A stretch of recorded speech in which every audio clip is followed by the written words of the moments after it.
Who is this for? The National Weather Service in Mount Holly, New Jersey has issued a severe thunderstorm warning for southeastern Berks County in eastern Pennsylvania, northeastern Chester County in southeastern Pennsylvania until 4:30 p.m. At 3:36 p.m., a severe thunderstorm was located near Reading, moving southeast at 25 miles per hour. Hazard, 60 miles per hour wind gusts and quarter-size hail. Source, radar indicated. Impact, minor damage to vehicles is possible.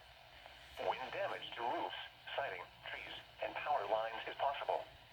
Locations impacted include Reading, West Chester, Phoenixville, Coatesville, Wyomissing, Downingtown, Birdsboro, Laureldale, Honeybrook, Elverson, New Morgan, Putown, Marshallton, Leonville, Markwood, Glenmore, Chester Springs, Leonville, Shadarville, West Goshen, and Stowe.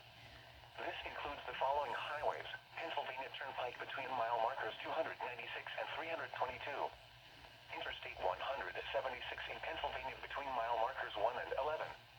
Protecting yourself from immediate threats to life and safety shall take priority. Whenever possible, as long as it does not cause greater harm, all COVID-19 protective action guidance should be followed. For your protection, move to an interior room on the lowest floor of a building. Repeating, a severe thunderstorm warning has been issued until 4:30 p.m. for the following counties in Pennsylvania: Berks and Chester. Oh boy.